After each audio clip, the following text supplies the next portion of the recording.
Hey everybody, welcome back. It's Warren and Julie, and if this is your first time here, Julie and I were traveling full time with our dogs, and we like to see what it's like to live in different places. And oftentimes we run into expats or viewers or nomads, and we'll do interviews with them. And we have an amazing couple today. They're in their 80s, and they're living nomadically and living on predominantly Social Security. And so I'm going to introduce you today to Alan and Joan. Hello. Hi.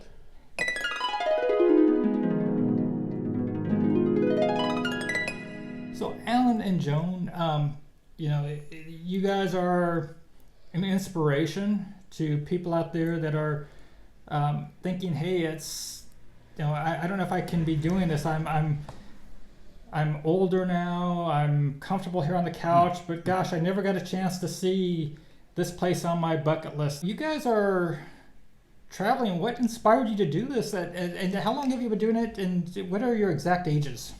Well, we've been doing this pretty extensively since 2012, actually. 2012. Yeah. And I'm 83.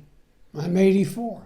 And we were in our 70s, and we just kind of decided there's a lot of the world we haven't seen yet. So I'm not willing to sit in the rocking chair and watch the world go by. I get bored very quickly. So here we're now in Sicily. Came here to see where my grandfather came from, and saw that, met a lot of people, and here we are. And here we are. So just a little background. In 2012, we made the decision to sell our house up and had an opportunity through friends that we'd met from church. That's how it started. They were missionaries in Kenya, and we thought, well, why not? Why don't we go and experience another country? So, as I said, we sold the house, packed up, and in November of 2012, we had sold the home, and we took several suitcases and off we went, traveling to Kenya. And from Kenya, we stayed there almost 5 months, working, volunteering in the sort of a mission field, an abandoned baby hospital, street youth that needed a lot of that. So Alan and I got very involved. And you were already in your 70s. We were in our 70s. Yes, I was 72. Wow, 12 years ago. Yeah. And do you think your lifestyle has kept you more fit and more able to do these things because you are getting around and having these adventures? I would say yes and no. Health-wise, as you get older, as you know, you do get sick. And coming back from that trip, to be honest, Alan was very, very sick. In 9 months after we hit Kenya, we were in Thailand, Cambodia, Vietnam for a month each, and then up to Spain, France, and Italy, and came back home, and Alan's health had sort of deteriorated. Yeah, they wondered why I was still here. But we recovered, and we spent a few years doing house sitting around the country, mostly on the Northwest, and typically are getting a little bored with being there. We've seen a lot of that. Well, we spent the last 3 years in and out of Mexico, and after house sitting in Canada. And during COVID, we were there, and then I just could not handle just sitting around doing nothing. Neither of us did. Doctors gave us the check and said, go do what you're doing. You're the best 80-year-olds we know. So just take off. Wow, that's so cool. But our doctors were still shaking their heads and saying, come on. So we got back from Mexico last year and decided I did not want to return to Mexico. And the next shot is people said, well, are you going anywhere? I said, yeah, we're going to Europe. And so once again, we packed our belongings and said, let's head off. And this is how this started this year.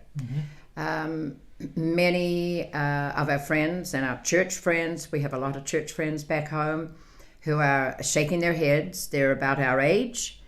Some have traveled and think it's great. Others are questioning our instability and our sanity is probably what it is. Yeah.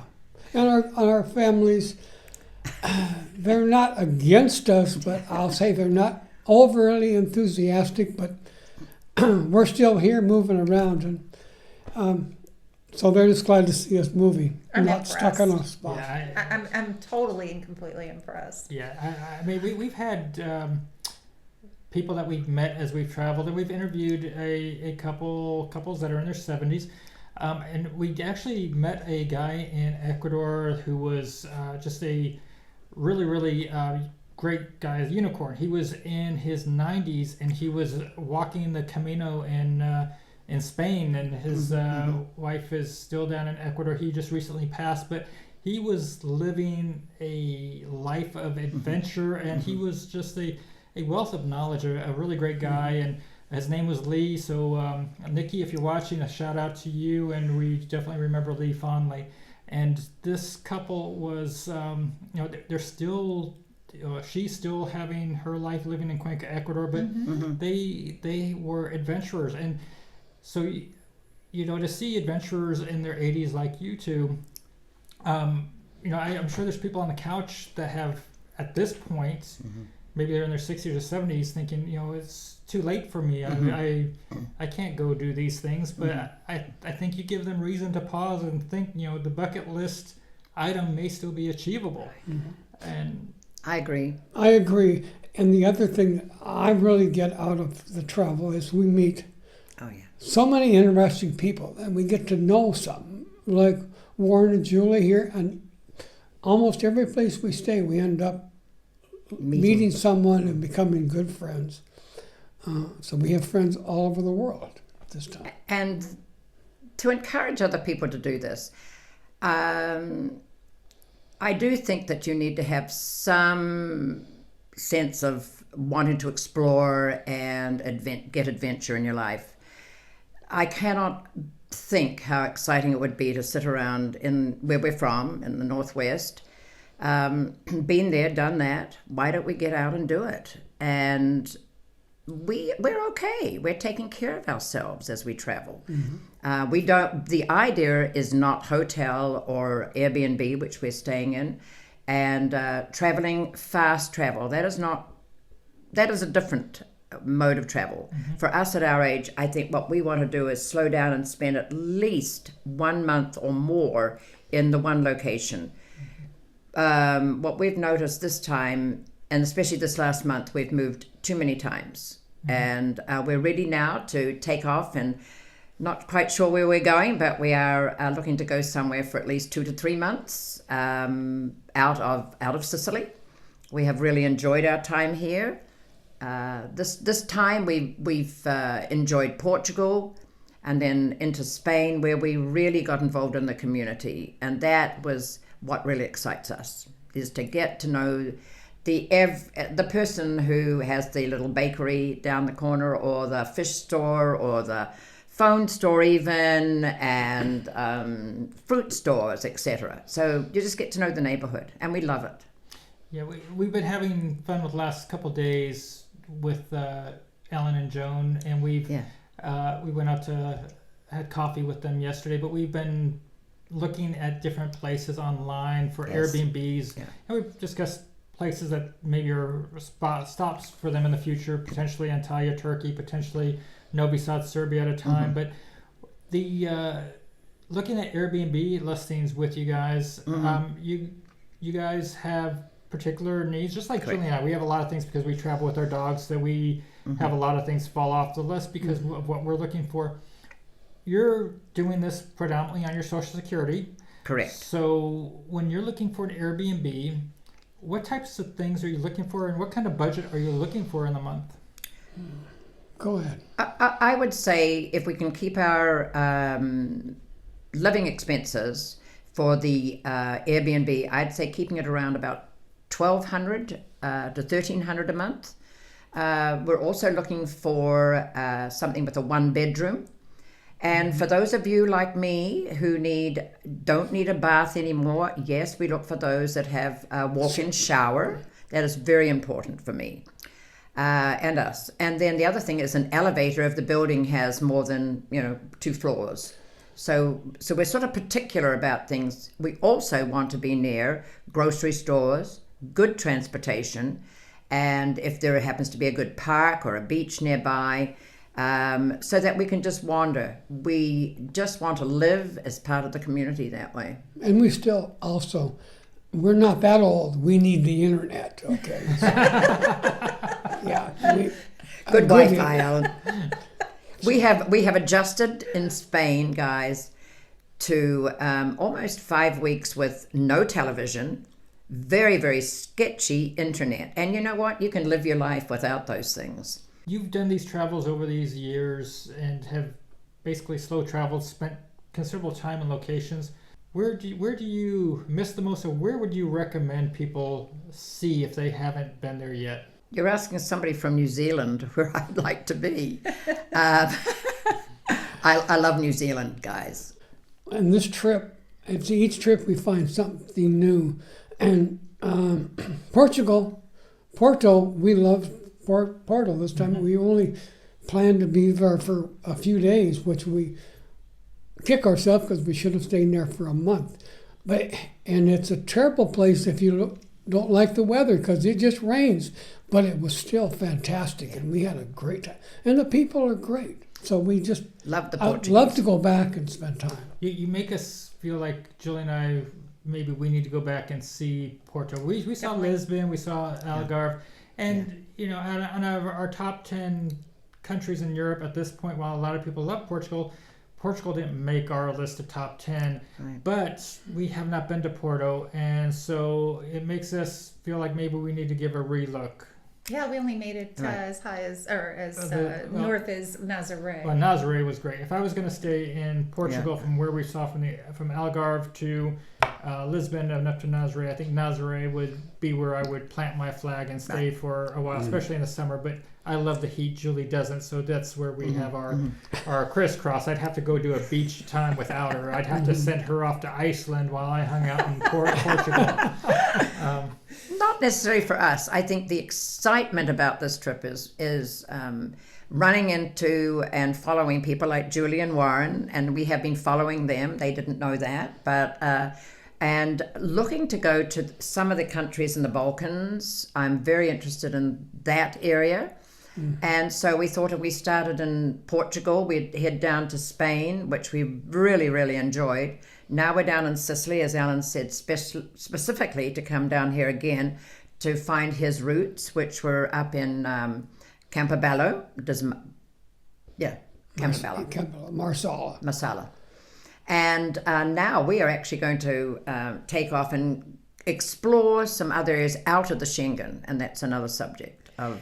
Yes, because we know that you can't stay more than 90 days in the Schengen. And it goes so quickly. It goes very quickly. We're not ready. Yeah, if you're new to the life of travel, Yeah. I've done many videos and we've discussed this many times, but the Schengen is a group of now 29 countries throughout Europe that as an American and if you're from the UK, Australia, many countries, you have to think of these 29 countries that are part of the Schengen zone as one country. You're allowed 90 days inside of the entire zone every 180 days. So you can do 90 days in, leave for 90 days, or do any combination, but it's usually simpler to do 90 days in, 90 days out to keep the math straight.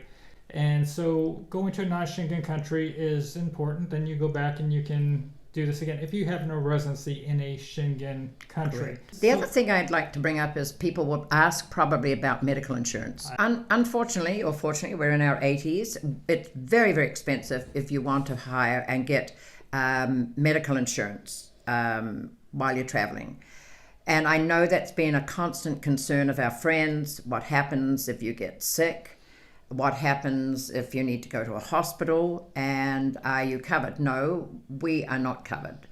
But just to bring up a cost that I can tell you that I had bronchitis when we were in Spain, and I went to the local hospital clinic. It was a $90 visit and a $20 visit, I think, to see the doctor, and it was cost me like $100. And from that, I was able to get my prescription for antibiotic and a couple of other meds. I did pay for those, and I think I spent about $30 with that too.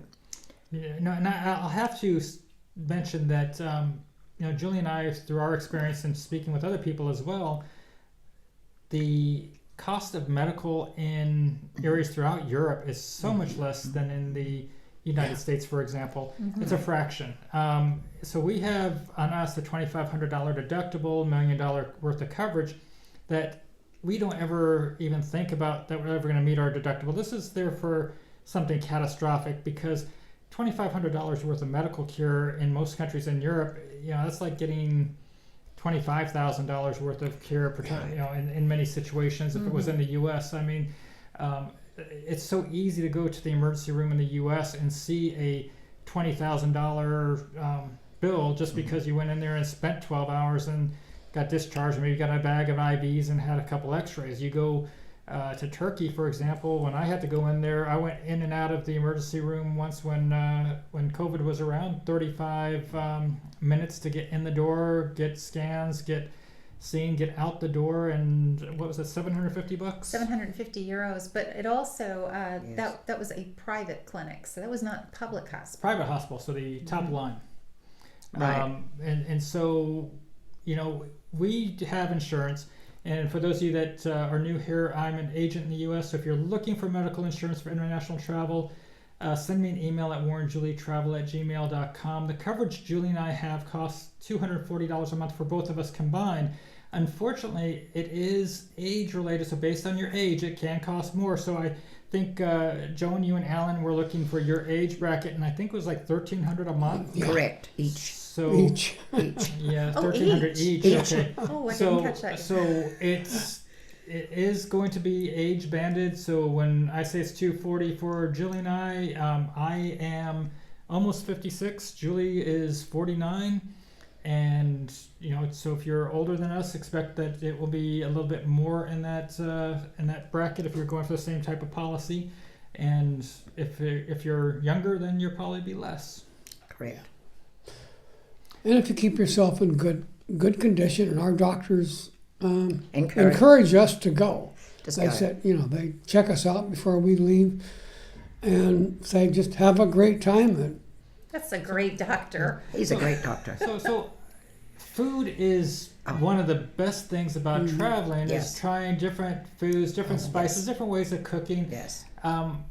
What types of foods do you like, and what do you miss when you're traveling with food? I would, well, first of all, cooking, providing that your Airbnb has the facility to cook, that they have a stove and very, very few ovens, by the way, everybody, are available. You're lucky if you get a microwave in most places, but you learn how to cook on a usually just a flat convection stove, and hopeful that you've got plenty of frying pans, so you actually learn to adjust. I would love to be cooking, fresh vegetables all the time, and I love fish, so that's sort of my go-to. And I do like baked potatoes.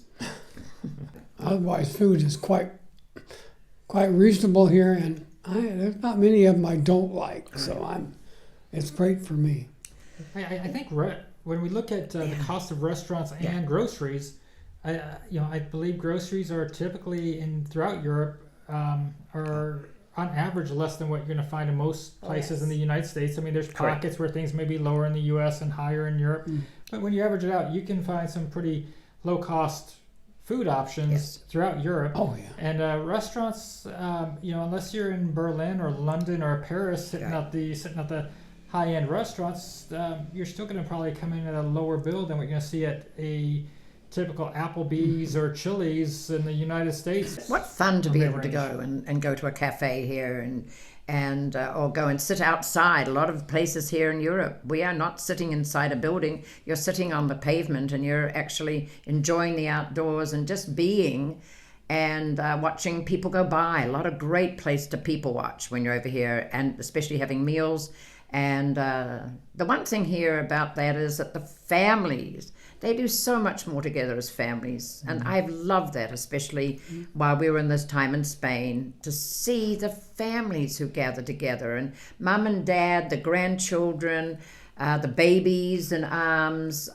They spend an awful lot of time in this part of the world outside, not inside their homes. And we are loving that, because living in the United States, as most of you know, you park the car into the garage and you don't see anybody till the next day when you go out. Correct. And we have a non-boring life. We're not out in and out of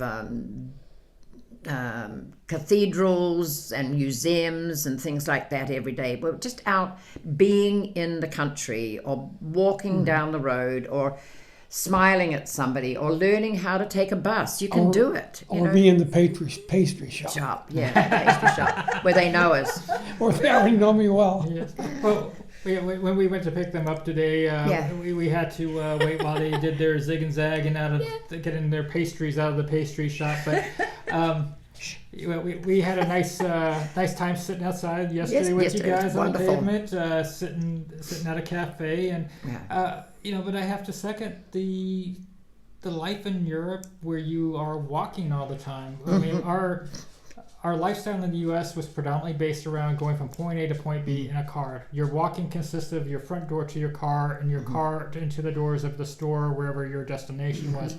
And here, our car is there for a long trip, or if we have to do a trip to go get a lot of groceries because we're staying for a long time, then we are going to like a bigger grocery store if we don't have a market right around the corner. But oftentimes, we just do small shopping trips. We have a little shopping cart. We buy the things we need. We stick it in the shopping cart, and we walk on back with a day or two's worth of supplies. And walking keeps you motivated. Absolutely. It keeps you feeling good. It's very good for you. We love it. Yeah. So we are thinking of walking and looking at our pedometer.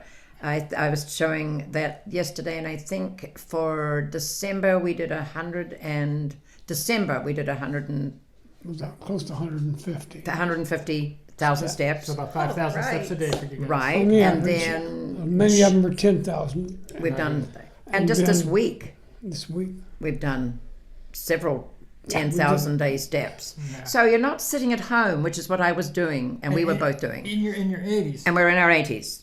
See, But I do walk with a cane to be careful. And that's another thing to think about. Not all the streets are level pavements. And No. you just need to be watching where you're walking. And I use my cane. The two of us sort of look out for each other when we're walking down the roads. So there is that. People say, oh, but the streets are bad. The buses are bad. No, they're not. You learn very quickly that you just ask the driver and find out. You've got to do a little research, but say I want to go to where, and they will say, oh, it's €1. You learn how to adjust. Especially in Spain, we went and bought a $10 ticket, and that was for like 20 rides for €10. Come on. We were into Malaga. We would go into Malaga for less than 45 or 50 cents on a bus and walk around the streets of Malaga. We didn't go sightseeing all the time.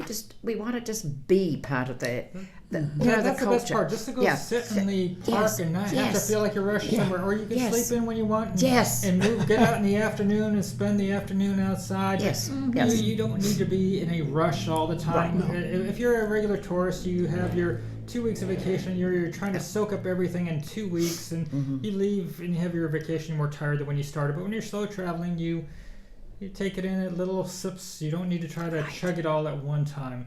Right. Let's talk about your safety.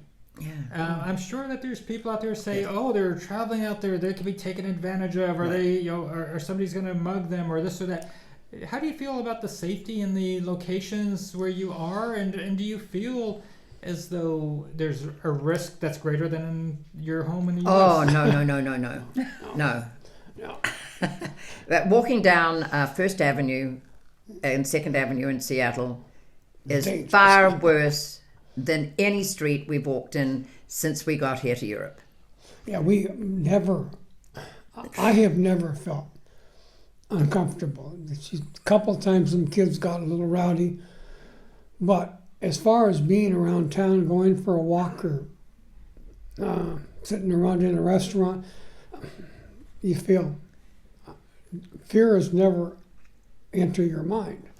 So and the same as but it's always been that way, even in Asia. When we did Thailand, Cambodia, and Vietnam, we were there for almost 3 months, and I don't think we never worried about no, it. And that especially, well, now that we're here and we're older, we're 10 years older, we don't go out at night as much here. Well, we didn't go out at the States, but we're not out on the streets at night. So far, I would say I have never really felt worried about my safety. I think I felt more unsafe in parts of Mexico when we were living there, to be honest. Mm-hmm. Well, you're not missing out much not being out at night except for dinner here. Okay. Because Yes. because in Yes. Sicily they're all off their time. Yes. They start eating dinner like at 8:30, 9 Yes. o'clock at night while we're getting ready for bed practically. Yes. And then they have the siesta time in the middle of the Yes. day. And so things are closed down Yes. like sometimes like from 12:30 to 4 o'clock, and Yes. you're like, okay, this Upwards is when of 5. this is when everybody should be like coming out for a late lunch or something. But anyway, that's a whole nother story. Yes, Um, yes. Yeah. That takes you a little bit. You have to adjust to these things. Mm-hmm. But for somebody traveling at our age, you can do it. You just have to get out and do it instead of staying at home and staying at home and saying I can't do it. We do miss our children. That is the truth. We do miss our grandchildren, our great-grandchildren, our adult children. But what I've learned from this travel is our adult children now, who are youngest are late 50s and they're into their 60s, they don't need us. They have their own lives. So some people that we do know feel very strong to be home with the grandchildren and the babies, and I think that's fine, but we're beyond that. Mm-hmm. We've decided that they're living their lives too. They are concerned about our health and they're concerned about our safety, but I want to tell people we're careful. We're not doing anything erratic or stupid, like, You're intelligent people. but more intelligent. But that's real important for people to know that the kids really may not really need you as much as you think. They need you, but why not enjoy your own life? And that's what I wanted to do. So you only live once, as That's they say. That's Yes. the saying. I see myself in the future being Yes. like you guys. Okay. Yes. I will not Welcome. be the sedentary person sitting. Sitting in a rocking chair. No. That thought is scary. Scarier than what we're doing. I get bored quickly too. Well, Alan and Joan, first off, let me just say thank you for being subscribers to our channel. You're welcome. Thank you for reaching out by email to introduce yourself that we're in the same neighborhood. Because, if you don't know, we're also on Facebook, so you can see where we are real time. But we do actually get together with viewers just like Alan and Joan, and we would love to meet other people as we're traveling. So feel free to reach out and if we're crossing paths. But you guys are an inspiration. I'm sure that there's going to be a lot of people moved to do things a little bit differently in their life because of what you had to say today. Mm-hmm. So thank you for joining us. And as a reminder, everybody, Julie and I, we're traveling with our 2 dogs. We're trying to see what it's like to live in different places. We're typically slow traveling, staying 1 to 3 months in a location. And we're trying to share our experiences and expenses with you. We'll talk to experts in residency. We'll look at real estate. We'll do the tourist things, but we try to give a well-rounded idea of what life is like slow traveling. So we hope you'll subscribe, give this video a like, and until next time, have a great day, everybody. Bye-bye. Bye. Ciao. Bye.